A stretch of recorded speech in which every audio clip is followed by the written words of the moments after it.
Right now, I just don't think that they're really in the mode of just trading off youth pieces unless it's for a real superstar. We're not going to get into the weeds of the whole Kawhi Leonard debate right now, but a caliber, a level of player of that caliber is really what would be necessary to trade those young players for. However, Pascal Siakam on a 1-year rental, even though he would make this team a better team, I don't really know if it's worth just giving up all that capital. So you don't want to get into the Kawhi Leonard sweepstakes because we were supposed to talk about that together last week, but Jerome, he was out with due to illness, but it looks like you don't want that smoking. Oh my goodness, dude! Listen, if Kawhi Leonard is made available right now, you give up the farm for Kawhi Leonard. At that point, you give up the young players because it has shown to work out for teams that do that. It worked out. It worked out for the Raptors. Really? Yes, really. Oh, really? Yes, really. It worked out perfectly for the Raptors. Was it having these health issues when he was in Toronto? Not like this. Fair enough. The health issues. Not like this. Fair enough. The health issues are a thing, and they can't be ignored. And I understand why you're a little bit hesitant toward that. But one, he's a dude that's proven he can be a Finals MVP level player twice already, and two, he is the perfect fit for Trae Young. We have wanted that 3-and-D wing small forward here for the longest time. Since Trae Young's got on the team, that's been the tailor-made fit. And you're telling me just because he's been nicked up a little bit, just because he's had a few injuries, just because he load manages a little bit, means that you don't want the perfect fit here. Well, guess what? I'm not sure if you knew about this, but the new rules of the NBA Board of Governors about load management. Yeah. You do realize Kawhi Leonard and Paul George are 2-star players, and you do realize that both of them can't rest at the same time. So one of them got to suit up. Exactly, and that's even more reason to trade for Kawhi because now it's against NBA rules to do as much load managing, even though we all know teams are going to find some sort of way to kind of go around those rules. It won't take too long for that to happen. But still, the fact that they're trying to, go against the load management gives me even more reason to want to trade for Kawhi because we know we're going to have him for more of the season. I think the injuries in the playoffs, it's just bad luck.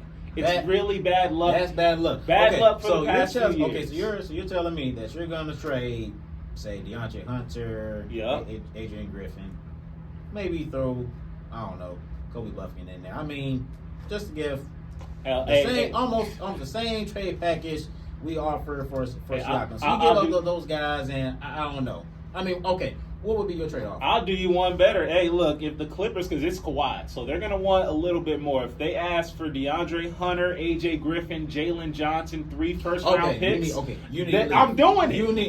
It's Kawhi. It's Kawhi. You need to leave. You're telling me you're betting. Once you have said Jalen Johnson. Jalen Johnson has had 1 year of play time. He does have potential, but we know what Kawhi is. He's a dude that will take your team to the next level. I'm not going to wait on Jalen Johnson if I got the chance for that, if that's what the Clippers want to accept. Now, I'm not going to give up. You really want to trade nearly half of the team for a guy.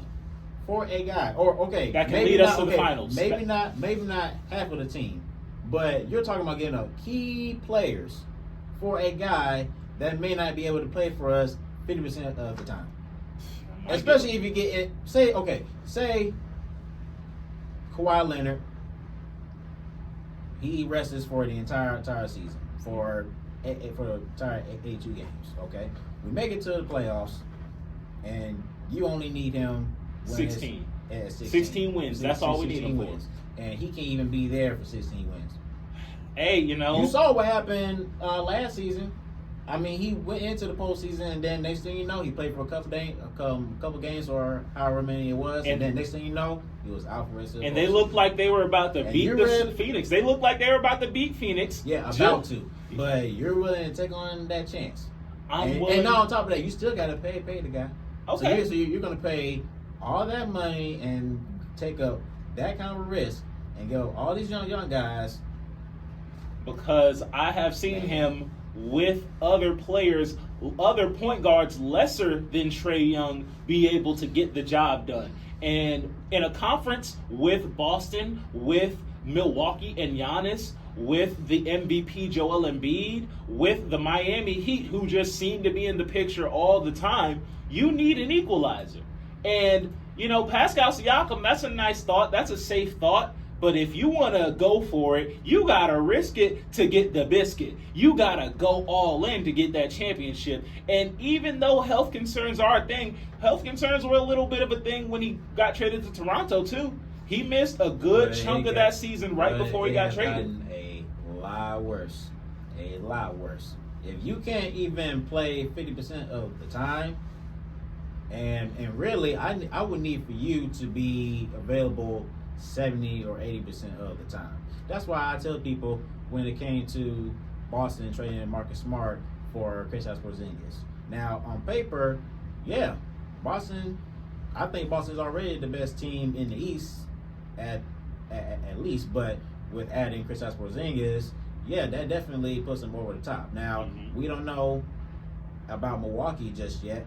Obviously, they've been the number one overall seed before, but with a new head coach, Adrian Griffin, we don't know his style of play, and we don't know how it's going to turn out for Milwaukee this year. But if everything goes well for Milwaukee, then I think I would consider them as the best team in the East. But if Kristaps Porzingis is not going to be able to be healthy when Boston needs him to, Boston's going to be in a heat of trouble. Given the fact that you traded your heart and soul.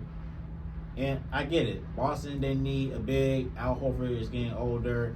Robert Williams, he's turning injury prone as well. So they needed another big. And I get that. And even though that they still have Derek White, who just made All-NBA defensive team, so that doesn't really hurt your defense too much. But still, you traded away your best leader, your best defensive player, and the heart and soul of the team. So all I'm simply saying is, if Kristaps Porzingis is not going to be able to be healthy for Boston, then Boston's going to be in a heat of trouble. And not to mention that I think they're already going to regret giving Jaylen Brown all that money. And of course, Jason Tatum, he's going to get his bread as well. But I'm just giving you a scenario. Like, you take a look at this Boston team. If Kristaps Porzingis can't stay healthy, then they're going to be in trouble. And so you, my friend, are trying to put us in that same situation. Listen, okay, now make sure, look, that's a good point. But here's the thing. Here's what Kristaps Porzingis can't do, all right? Last 4 playoff series for Kawhi Leonard. Last 4 seasons, rather.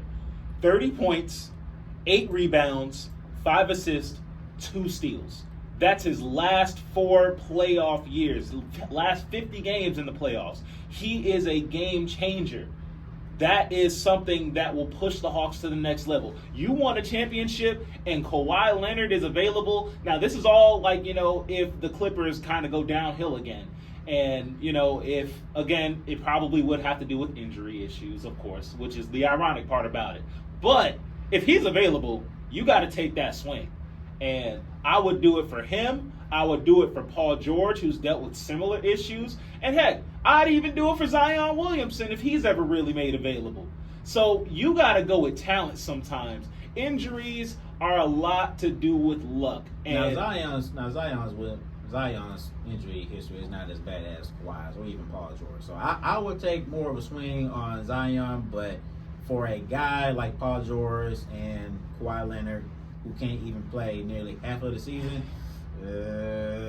that's too risky, man. But hopefully, you'll learn that. You got your shades on and you go into the casino. Hopefully, I hope you win some money. But if it's where you're not, hey, at the casino, you got to go all in. Sometimes you got to push the chips in, Yeah, but don't do it for Pascal, though. Don't do all that for Pascal. At least it's more promising. At least he's more reliable. That's all I'm saying.